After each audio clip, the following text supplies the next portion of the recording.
Hello everyone, welcome to Ravi study IQ GK. तो आज का देखिए हमारी ज्योग्राफी की तीसरी क्लास है और तीसरी क्लास में हम भारत की स्थिति और विस्तार का पार्ट नंबर 3 करेंगे। इससे पहले हमने 2 पार्ट ऑलरेडी कंप्लीट कर लिए हैं। अगर आपने वो वीडियो नहीं देखी हो तो प्लीज़ आप लोग उन वीडियो को ज़रूर चेकआउट करें, क्योंकि तभी आपके सारे पार्ट्स कंप्लीट माने जाएंगे और आपका ये जो टॉपिक है वो कंप्लीट हो पाएगा। तो चलिए फिर इस टॉपिक से रिलेटेड हम लोग जो 40 क्वेश्चंस करते हैं वो कवर अप करते हैं। आज भी काफ़ी इंपॉर्टेंट क्वेश्चन रहेंगे, तो बने रहेगा इस कंप्लीट वीडियो में। क्वेश्चन नंबर देखिए पहला हमारे पास क्या है, भारत का अक्षांशीय विस्तार क्या है। तो हमें यहाँ पे बताना है कि अक्षांशीय विस्तार कौन सा है। ऑप्शन आपके सामने आप देख सकते हैं। यहाँ पर आप अपना साथ ही साथ में आंसर भी लगाते चलेंगे। अगर हम बात करें अक्षांशीय विस्तार की तो यहाँ पे जो आंसर हो जाएगा वो ऑप्शन नंबर ए हो जाएगा। 8 डिग्री 4 मिनट उत्तरी अक्षांश से लेकर 37 डिग्री 6 डिग्री उत्तरी अक्षांश तक भारत का जो है वो विस्तार है।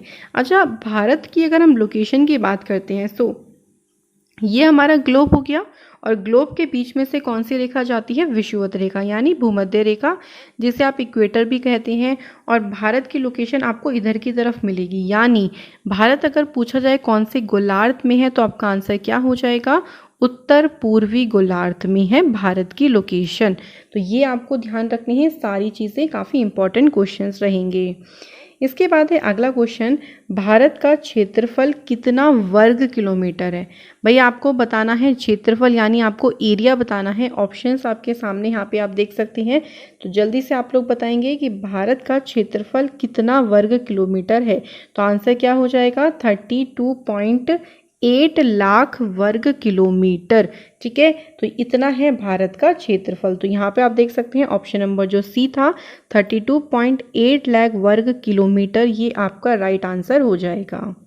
इसके बाद है थर्ड क्वेश्चन, भारत का भौगोलिक क्षेत्रफल विश्व के भौगोलिक क्षेत्रफल का कितना प्रतिशत है। ठीक है, यहाँ पे हमें परसेंट बताना है कि ओवरऑल देखो 100% हमारा पूरा ग्लोब हो गया, उस 100% में से भारत कितना परसेंट एरिया को कवर करता है। तो क्या हो जाएगा आंसर यहाँ पर, तो देख लेते हैं यहाँ पर हम लोग करेक्ट आंसर। तो करेक्ट आंसर हो जाएगा 2.4%, यानी आपका जो ऑप्शन नंबर सी है वो यहाँ पे बिल्कुल सही हो जाएगा। अगला क्वेश्चन पे बढ़ते हैं, भारत से विश्व के कितने देश क्षेत्रफल में बड़े हैं। क्वेश्चन देखिए पूछने का तरीका अलग हो गया।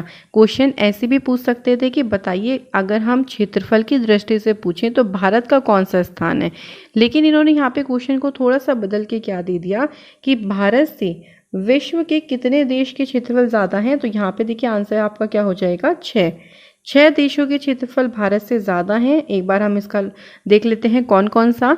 सबसे बड़ा एरिया कौन से देश का है, तो आपका आंसर हो जाएगा रूस।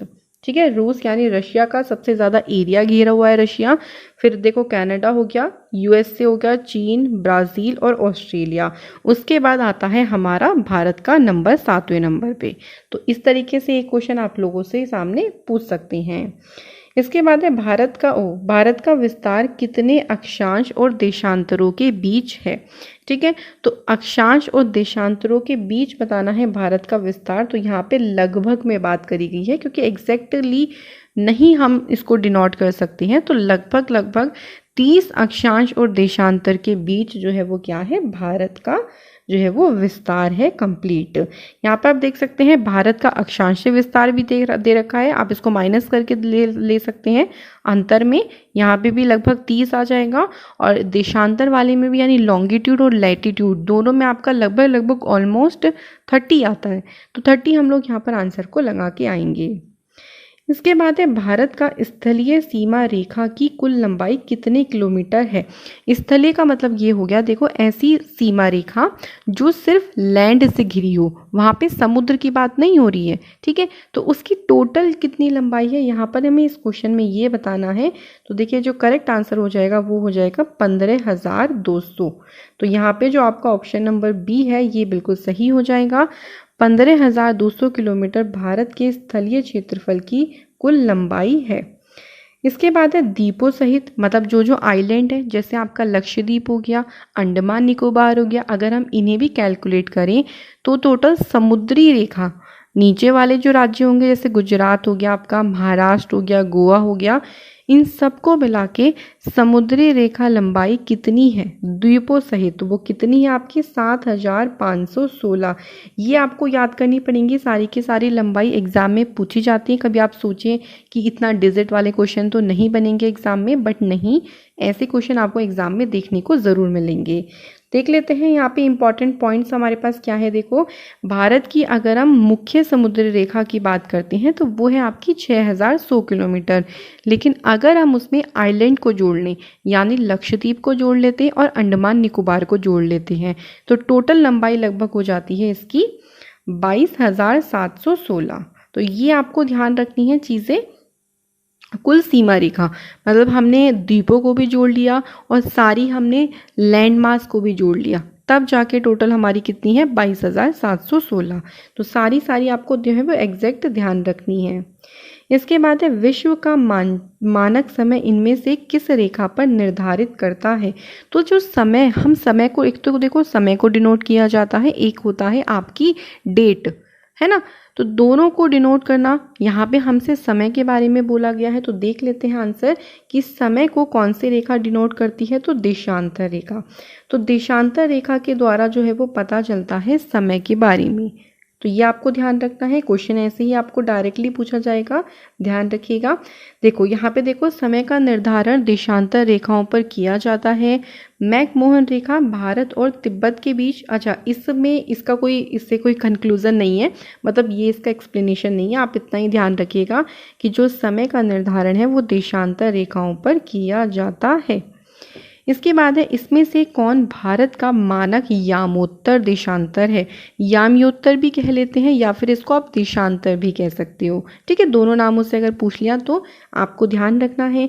देख लेते हैं एक बार करेक्ट आंसर क्या हो जाएगा, 82 डिग्री 30 मिनट पूर्वी देशांतर, यानी इस क्वेश्चन का जो सही आंसर है वो ऑप्शन नंबर सी है।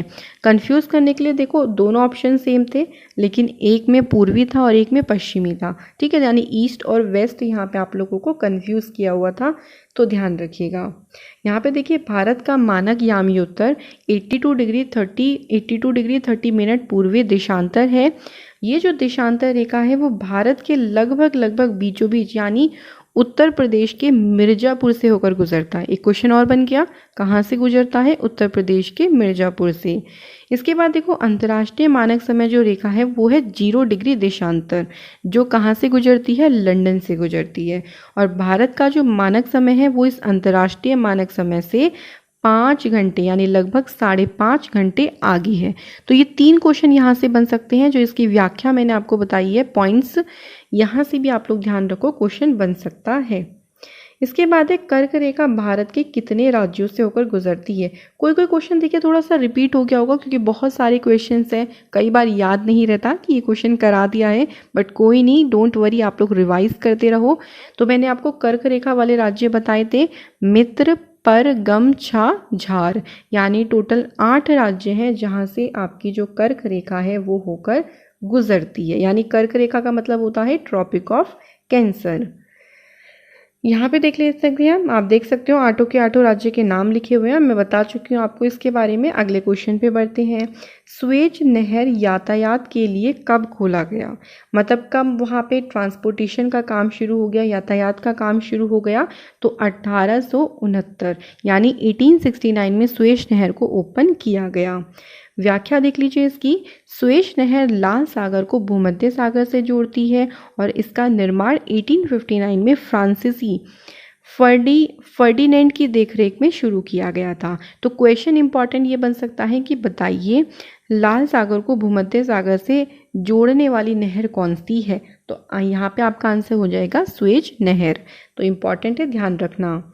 इसकी लंबाई देखो 162 किलोमीटर है और इस नहर पर वर्तमान में किसका पूरा कब्जा है, पूरा का पूरा मिस्र यानी इजिप्ट का कब्जा है, ठीक है। 12वां क्वेश्चन है, इनमें से कौन सा देश भारत से क्षेत्रफल में बड़ा नहीं है। वेरी इंपॉर्टेंट क्वेश्चन, बड़ा नहीं है, इसलिए मैंने थोड़े से ना अटपटे क्वेश्चन दिए हैं क्योंकि ऐसे ही क्वेश्चन एग्जाम में पूछे जाते हैं। तो देखिए, रूस का तो भारत से ज़्यादा क्षेत्रफल था। अगर हम बात करें ब्राज़ील का, क्या ब्राज़ील का था या श्रीलंका का था? तो श्रीलंका। तो श्रीलंका का जो एरिया है वो भारत से छोटा है, ना कि बड़ा। तो आंसर हो जाएगा ऑप्शन नंबर सी।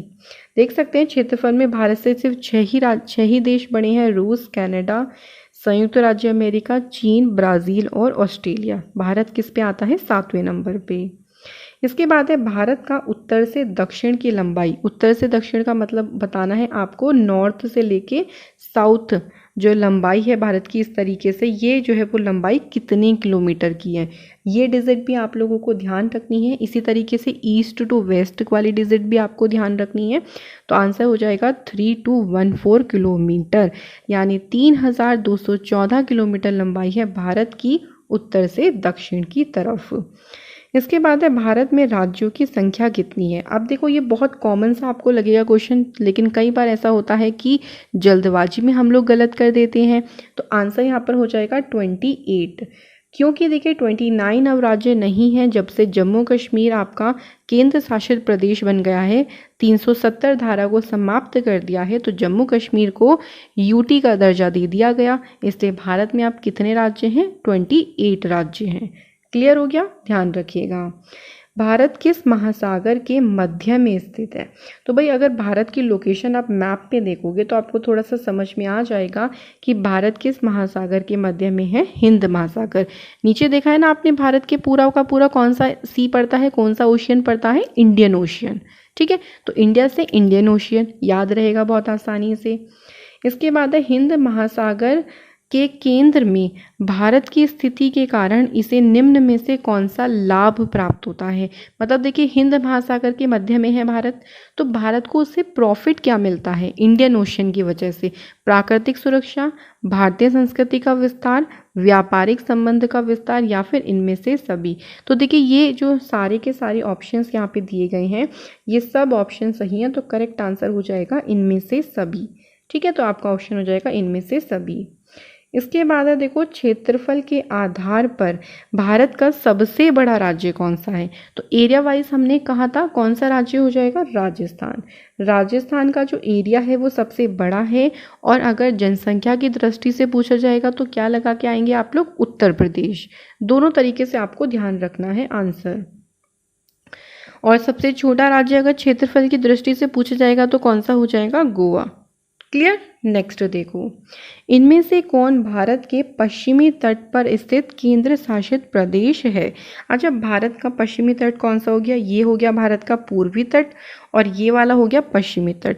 तो आपने देखा होगा इधर की तरफ यहाँ पे कौन सा यूनियन टेरिटरी है ये बताना है। तो आंसर देखिए हो जाएगा दादर नागर हवेली। ठीक है, अंडमान निकोबार तो आपको पता है कि ये तो पूर्वी तरफ है, यानी ईस्ट की तरफ है। लद्दाख और चंडीगढ़ तो पश्चिमी घाट पर यानी नीचे की तरफ है ही नहीं, ये तो आपकी नॉर्थ साइड में है। तो आंसर हो जाएगा दादर नागर हवेली। पश्चिमी तट पर स्थित केंद्र शासित प्रदेशों में देखो दादर नागर हवेली, दमन द्वीप, ये तो एक ही हो गए। लक्षद्वीप भी है, बट लक्षद्वीप ऑप्शन में देखो नहीं था। और ऐसे ही अगर पूर्वी तट पर स्थित केंद्र शासित प्रदेश पूछे जाएंगे तो एक तो पुदुचेरी हो गया, दूसरा आपका कौन सा हो गया? अंडमान निकोबार। क्लियर? तो ये आपको ना अच्छे से ध्यान रखना है, जो भी मैं आपको इंपॉर्टेंट पॉइंट्स बता रही हूँ ध्यान रखिएगा। इसके बाद है कर्क रेखा इनमें से किस राज्य से नहीं गुजरती?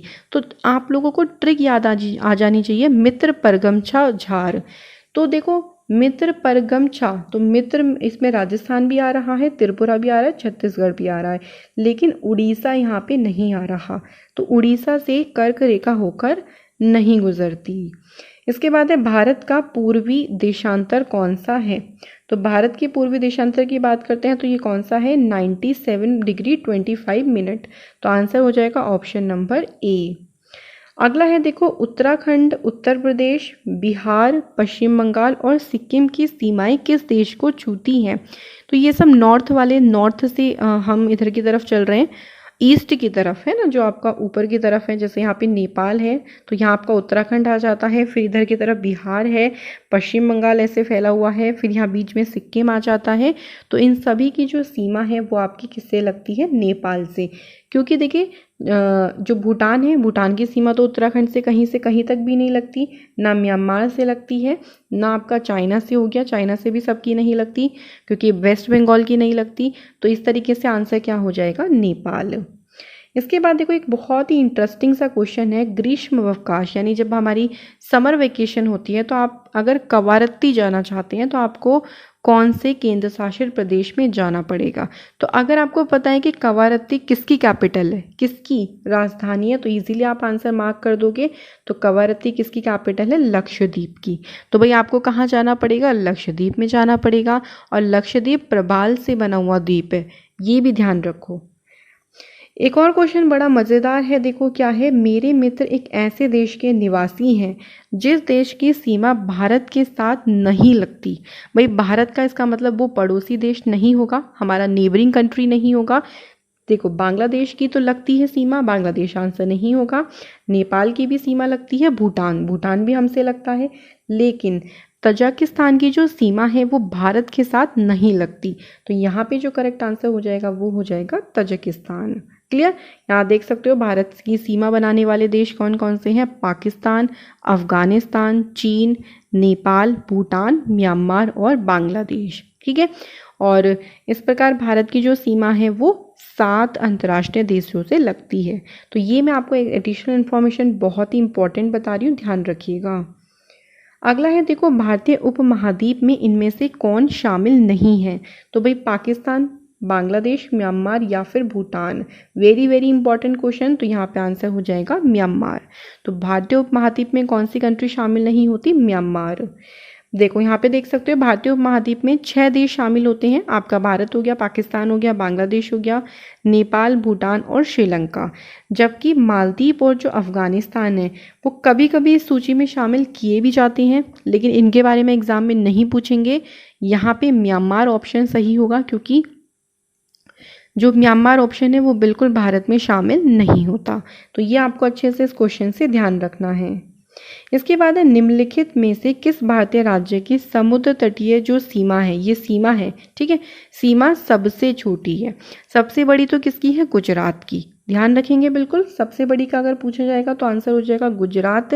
सबसे छोटी का अगर पूछा जाए तो भाई गोवा की, क्योंकि गोवा बहुत छोटा सा राज्य है, तो बहुत छोटी सी ही इसकी सीमा जो है वो समुद्र के साथ लगती है। इसके बाद है, उत्तर भारत में उप हिमालय क्षेत्र के सहारे फैले समतल मैदान को क्या कहते हैं।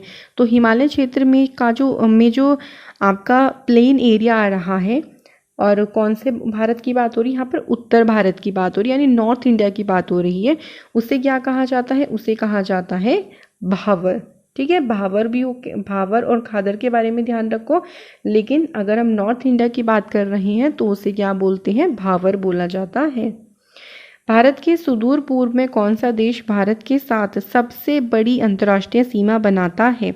तो भाई देखो, सबसे बड़ी अंतर्राष्ट्रीय सीमा जो है वो अगर हम ऑप्शंस की कैटेगरी में देखें तो म्यांमार के साथ लगेगी। ठीक है। अगर यहाँ पे बांग्लादेश बोला जाता ना तो बांग्लादेश के साथ सबसे बड़ी सीमा लगती है, लेकिन ऑप्शन वाइज हम लोगों को आंसर करने हैं एग्जाम में जाके। तो यहाँ पे आंसर हो गया ऑप्शन नंबर बी। इसके बाद है, कौन सा जलाशय अंडमान और निकोबार द्वीप समूह को अलग करता है। तो वेरी वेरी वेरी कॉमन सा क्वेश्चन है। देखो अंडमान निकोबार को कौन अलग करता है, तो यहाँ पे आंसर हो जाएगा option number C. 10 degree channel जो है वो दोनों जो अंडमान निकोबार है उनको एक तरीके से अलग करता है। ठीक है।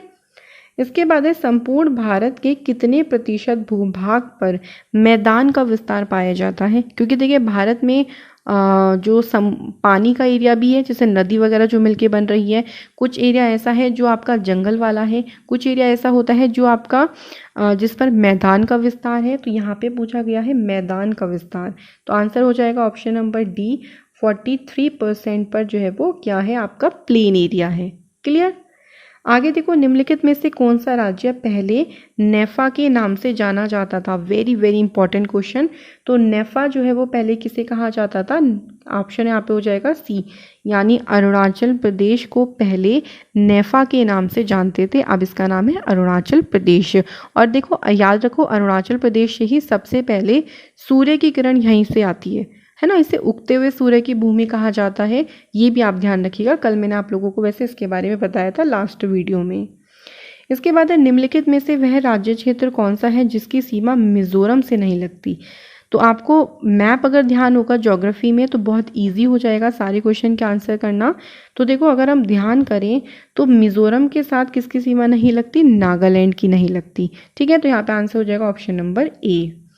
इसके बाद है भारत की प्रादेशिक जल सीमा समुद्र तट से कितने समुद्री मील की दूरी पर है। जो भारत का टेरिटोरियल जो वाटर एरिया आ जाता है, वाटर सीमा आ जाती है, ये कितनी दूरी पर है, तो लगभग अगर हम बात करते हैं तो आंसर हो जाएगा 15 मील। ठीक है, तो 15 मील की जो है वो दूरी है। इसके बाद है किस भारतीय राज्य की सीमा सबसे ज़्यादा राज्यों की सीमा को स्पर्श करती है। मतलब कौन सा स्टेट ऐसा है जिसकी बाउंड्री सबसे ज़्यादा स्टेट के साथ लगती है, तो यहाँ पे आंसर हो जाएगा उत्तर प्रदेश। ठीक है, इसकी बाउंड्री जो है वो सबसे ज़्यादा राज्यों के साथ शेयर होती है। इसके बाद है भारत के किस प्रदेश की सीमाएं नेपाल, भूटान और चीन से मिलती है। तो देखो अगर हम सिक्किम, यहाँ पे अगर हम सिक्किम की बात करते हैं तो सिक्किम नेपाल के साथ भी लगता है, सिक्किम की सीमा भूटान के साथ भी लगती है और सिक्किम की सीमा आपकी चीन के साथ भी लगती है। तो आंसर हो जाएगा ऑप्शन नंबर डी। इसके बाद है संपूर्ण भारत के कितने प्रतिशत भूभाग पर पठार होते हैं प्लेट्यू का आपको विस्तार मिलेगा। तो यहाँ पे आंसर देखो सी हो जाएगा 27.7% पार्ट पर जो है वो प्लेट्यू मिलेंगे भारत के। ये आपको डेटा एग्जैक्ट ध्यान रखना है, परसेंट भी और जितनी लंबाई चौड़ाई थी वो भी, क्योंकि भारत के विस्तार से ये क्वेश्चन बहुत ज़्यादा पूछे जाते हैं। अगला है देखो निम्नलिखित में से किस देश के साथ भारत की अंतर्राष्ट्रीय सीमा नहीं लगती। पाकिस्तान, भाई पाकिस्तान के साथ तो लगती ही है, बांग्लादेश के साथ भी लगती है, भूटान के साथ भी लगती है, लेकिन श्रीलंका के साथ अंतर्राष्ट्रीय सीमा कोई सी भी नहीं लगती। ये आपको ध्यान रखना है क्योंकि ऐसा कोई बॉर्डर शेयर नहीं करता भारत श्रीलंका के साथ। ओके, अगला है निम्नलिखित प्रमुख भारतीय नगरों में से कौन सा एक सबसे अधिक पूर्व की ओर है। तो देखो इनमें से अगर हम बात करें तो मैंने वैसे कल आपको ये आंसर बता ही दिया था, लखनऊ सबसे पूर्व की ओर है। अगर हम ऑप्शन में देखें, आपको ऑप्शन के हिसाब से ही अपना आंसर जो है वो एग्जाम में लगा के आना है। इसके बाद है निम्नलिखित में से कौन सा नगर कर्क रेखा के सबसे पास में है। नगर मतलब होता है सिटी, कर्क रेखा का मतलब हो गया ट्रॉपिक ऑफ कैंसर। तो कौन सी सिटी है जो सबसे ट्रॉपिक ऑफ कैंसर के पास है, तो आंसर यहाँ पर क्या हो जाएगा ऑप्शन नंबर ए अगरतला। ठीक है, अगरतला यहाँ पर जो है वो सही आंसर हो जाएगा। इसके बाद है निम्नलिखित में से कौन सा देश भारतीय उपमहाद्वीप के अंतर्गत शामिल नहीं किया जाता। तो देखो पाकिस्तान तो आता है, जो कि अभी मैंने ऊपर आपको बताए थे। श्रीलंका जो है वो नहीं आता, क्योंकि देखो श्रीलंका का फिर बॉर्डर भी शेयर नहीं होता। तो आप इस तरीके से इसको याद रखो कि ये भारतीय उपमहाद्वीप में शामिल भी नहीं है। ठीक है, लास्ट क्वेश्चन देखो क्या है, भारत का संलग्न क्षेत्र यानी कॉन्टिजियस जोन प्रादेशिक जल सीमा के आगे कितने समुद्री मील की दूरी तक है। तो भारत का जो संलग्न क्षेत्र है वो कितने मील की दूरी तक है, 24 मील। तो आंसर यहाँ पर क्या हो जाएगा 24 मील, बिल्कुल सही आंसर हो जाएगा। तो भाई ये थे आज के हमारे सारे के सारे important questions. I hope so ये टॉपिक आप लोगों को बिल्कुल अच्छे से समझ में आ रहा होगा। ऐसे ही इंपॉर्टेंट सेशन में या अगर कोई और क्वेश्चंस होंगे तो इसका एक और पार्ट ले आएंगे, बट आपके सारे क्वेश्चन यहाँ पर कंप्लीट करवाए जाएंगे। मैं आप लोगों से नेक्स्ट वीडियो में मिलूंगी। Thank you so much for watching this video.